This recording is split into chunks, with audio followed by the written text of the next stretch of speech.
പ്രിയമുള്ളവരെ, ഞാൻ ഹരീഷ് ആർ നമ്പൂതിരിപ്പാട്. ഒരുമയാണ് പെരുമ. ഈ കഥ കേൾക്കൂ.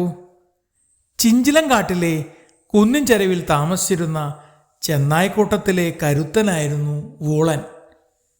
ചെന്നായ്ക്കൾ ഒന്നിച്ചു ചേർന്ന് മൃഗങ്ങളെ വേട്ടയാടി പങ്കുവച്ച് കഴിച്ചു പോന്നു.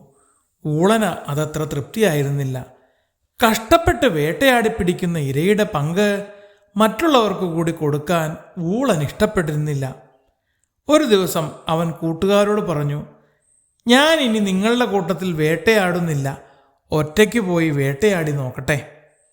വേണ്ട ചങ്ങാതി, അത് അപകടമാണ്. ഒറ്റയ്ക്ക് വേട്ടയാടുന്നത് അത്ര സുഖകരമായ കാര്യമല്ല. കൂട്ടം കൂടി വേട്ടയാടി ഒരുമിച്ച് പങ്കിട്ട് കഴിക്കുന്ന സുഖം ഒറ്റയ്ക്ക് വേട്ടയാടിയാൽ കിട്ടുമോ? കൂട്ടുകാർ അവനെ തടഞ്ഞെങ്കിലും വൂളൻ അതൊന്നും കേൾക്കാതെ കൂട്ടം തെറ്റി വേട്ടയാടാൻ പോയി. കുറച്ചു ദൂരം ചെന്നപ്പോൾ കൺമുമ്പിൽ അതാ മിനുമിനുത്ത കൊഴുത്ത ഒരു മുയൽ. ഹായ്, ഇന്നത്തെ കാര്യം കുശാലായി, ആർക്കും പങ്കു കൊടുക്കണ്ടല്ലോ എന്നു പറഞ്ഞ് അവൻ മുയലിന് നേരെ കുതിച്ചു. ആ സമയത്ത് തന്നെ എതിർവശത്ത് നിന്ന് 2 കുറുക്കന്മാരും മുയലിനെ പിടിക്കാൻ വന്നു. 2 കൂട്ടരും മുയലിനു നേരെ പാഞ്ഞടുത്തു.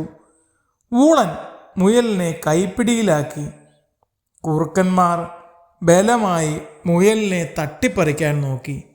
ഒടുവിൽ ലഹളയായി, വഴക്കായി. ഈ തക്കത്തിന് മുയൽ ജീവനും കൊണ്ട് രക്ഷപ്പെട്ടു. അപ്പോഴേക്കും മറ്റു 2 കുറുക്കന്മാർ കൂടി അവിടെ എത്തി. ഇര നഷ്ടമായ ദേഷ്യത്തിന് കുറുക്കന്മാർ വൂളനെ ആക്രമിച്ചു.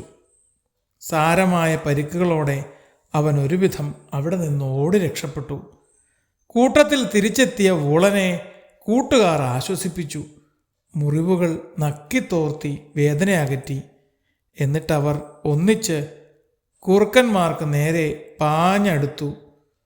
കുറുക്കന്മാർ പേടിച്ച് ജീവനും കൊണ്ടോടി. തെറ്റ് ബോധ്യമായ വൂളൻ പറഞ്ഞു, ചങ്ങാതിമാരെ, ഒത്തൊരുമയോടെ ജീവിക്കുന്നതാണ് ഏറ്റവും നല്ലത്. കൂട്ടം ചേർന്ന് നടക്കുന്നവരെ ആക്രമിക്കാൻ ശത്രുക്കൾക്ക് എളുപ്പമല്ല. ഒറ്റപ്പെട്ട് നടക്കുന്നവർക്ക് ആപത്ത് വന്നാൽ സഹായിക്കാൻ ആരുമുണ്ടാവില്ല. ഒരുമയാണ് പെരുമ. ഞാൻ ഇനി എന്നും നിങ്ങളോടൊപ്പം ഉണ്ടാവും.